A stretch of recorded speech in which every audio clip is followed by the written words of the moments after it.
Hello guys! Welcome to Subic Truck TV. Ito po yung video ko nakaraan at gusto po ninyong malaman yung presyo. Ito po sasabihin ko na po sa inyo yung presyo. Katulad po ng 4036 na yan na nakuha ng ating subscriber na taga Manila. And then ipapasilip ko po sa inyo kung ano po yung mga napili nila sa yards po na ito. Sa nagtatanong ng presyo, syempre minsan hindi po natin nalalaman kagad yung presyo. Gawa ng hanggat wala pong namimili, sa ako lang po malaman yung pinaka last price o magkano po nabili, kung magkano po yung pinaka fixed price. Kasi po karamihan sinasabi ng dealer, asking price. Pag kami po ang nagtatanong, ako po yung nagtatanong. And then bago po tayo matapos sa ating video at magsimula, and then please subscribe my YouTube channel po. Sa mga napadaan po sa aking channel po please subscribe naman po, and then pakipindot na rin ang notification bell para po ma-update po kayo sa lahat po ng video ng aking i-upload. And then ito pong video na ito, inulit ko lang po ito, pero yung nasa dulo po, abangan po ninyo hanggang sa dulo. At yung mga presyo po rin itong babanggitin ko, katulad po ng 4HF1 na yan, na mini dump po na yan.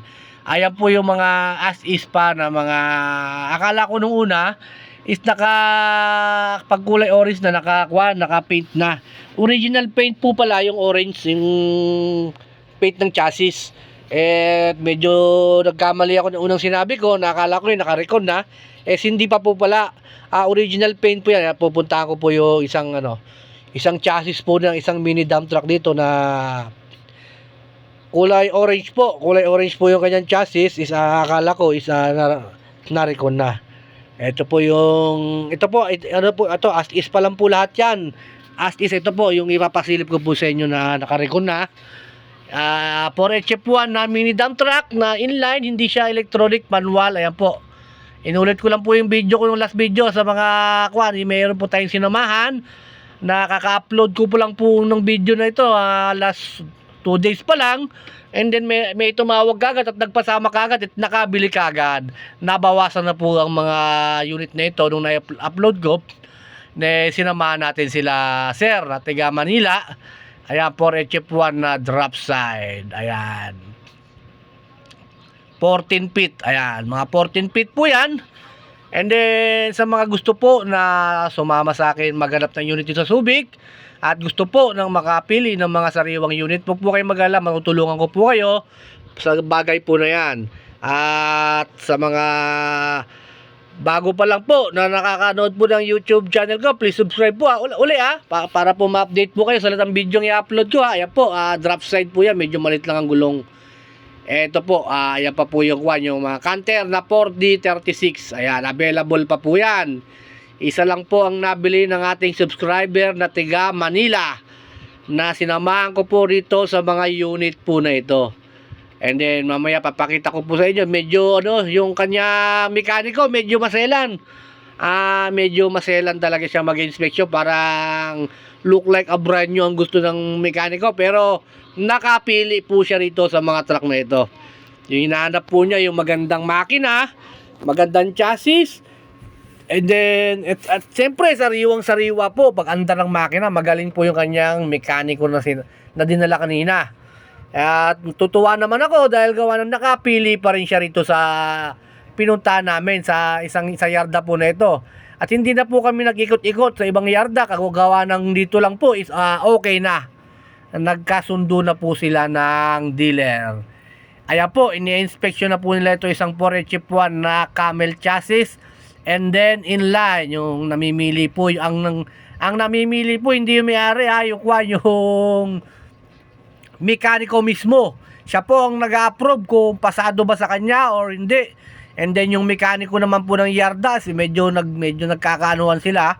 Yung kaalaman ng mekaniko na kasama natin subscriber, and then yung mekaniko ng yarda, medyo nagpapaliwanagan sila kung ano ng makina, kung ano ba problema, bakit may ganito, may gano'n, may ganyan. And then ayun po, nakulay itim po na yan, siya po yung mekaniko ng yarda.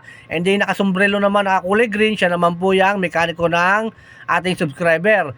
And then yung isa naman po na nakasombrelo, yung nasa tabi ng nakaitim, siya naman po ating subscriber na nakapanood po sa ating YouTube channel. And then siya po ang ang tumawag sa akin at nagpasama, makabili na po ng truck. Pero ang totoo po, marami na po siyang truck, 5 na po kanyang mini dump truck. And then sa Manila po siya namimili. And then sabi niya, subukan niya sa Subic, baka medyo mura kanya. At sabi niya, medyo parehas lang daw ang presyo, pero sa kondisyon lang ng unit ang pinagkaiba. Dahil karamihan sa Manila is naka-recon na. And dito as is pa. Ayan pa po yung isa pa po na kanilang ini-inspeksyon. Marami po sila in-inspeksyon, halos 4 ang in-inspeksyon po nila. At para po sila yung makapili, ayan, mamaya papakita ko po sa inyo kung ano po yung kanilang napili or na ano. Ayan po, original paint pa po yan. Akala ko nung una is naka-recon na. At nagkamali ako. Medyo, pasensya na po kayo, medyo nagkakamali din tayo ng tingin.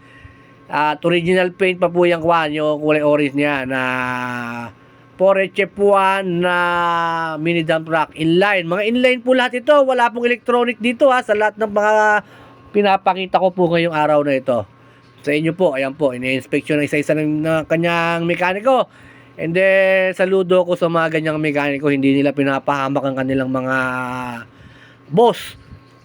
Para lang sila ay mapabilis and then talagang namimili sila ng maganda para sa kanilang boss. Ay, yung mekaniko na nakakulay green na yan, napagaling niya mag-inspection. Medyo, kung ako mag-inspection, halos parehas din kami kung anong ginagawa ko. Pero siya naman, nakakaintindi ng gusto. Talagang magaling. Ito pa po, pakita ko pa po sa inyo itong isa. Ito naman po yung yung Chef 1 na inline na semi-forward na po ito. NPR po ito, malapad po ito, or wide.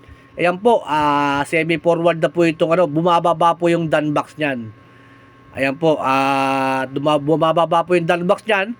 Is ang asking price ng dealer dyan is 1.2. Ito pong na to, Chef 1 na inline na ito na NPR, and then wide, and then nag-i-slide po yung kanyang dunbox. Ayan po. Hindi na lang namin slide ng gusto, baka tumama sa bakod, pero ayan po. Bumababa po yung dunbox na yan.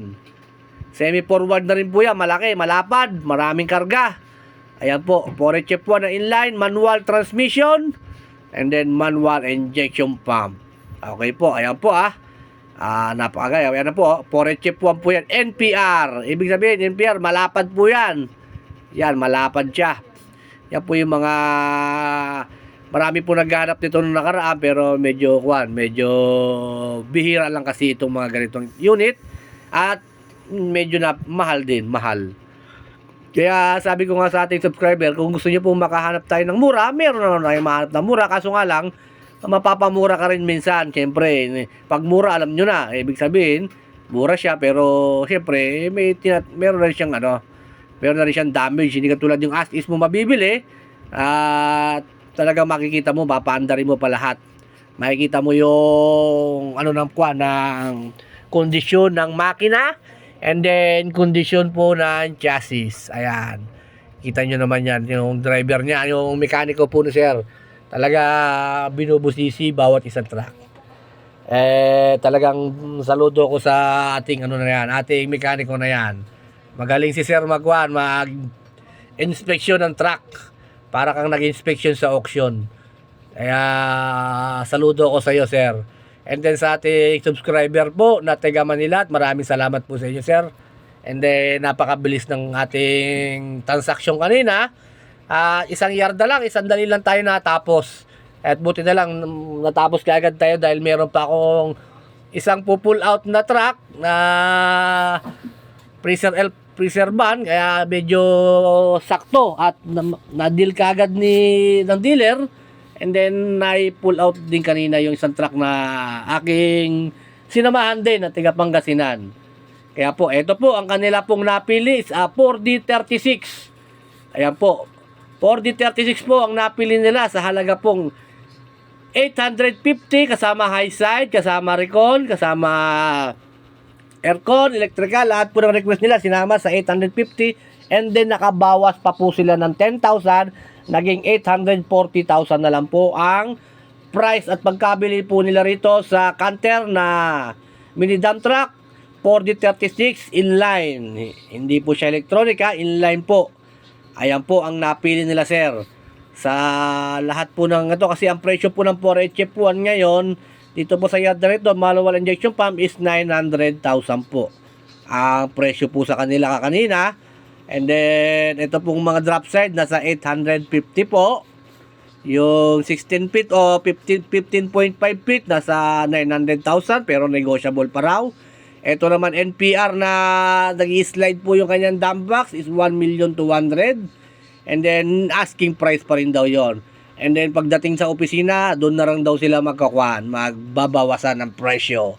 And then, kaya po nalaman ko yung presyo, sumama po ako sa kanila hanggang sa opisina para po nalaman ko yung presyo dahil hindi ko talaga malalaman yung pinaka fixed price hanggat hindi ko po naririnig sa sabungangan ng dealer sa sinasabi niya sa kanyang buyer. Ayan po, at ako po yung nagpapasalamat muli sa inyo sa panunood po ng Subic Truck TV. Ito po kanilang napili 4D36 na canter na mini dump truck.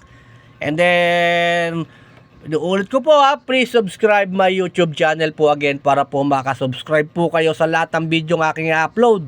And then Merry Christmas po sa lahat. Ngayon po ay December 19, 2023. And then malapit na po ang Pasko, ilang tulog na lang po. And then sa mga gusto po magpasama sa akin sa Subic na mamili, and then tawag-tawag lang po kayo, mag-iwan po ako ng cellphone number. Ito po sila sir at sila ma'am na taga Manila na sinamahan natin bumili ng truck dito sa Subic. And then napakabait po ng dalawang mag-asawa na ito. Saludo talaga ako sa lahat ng sinasamahan ko dito sa Subic. Lahat ng sinasamahan ko dito sa Subic, napakababait nilang lahat. Maraming salamat po.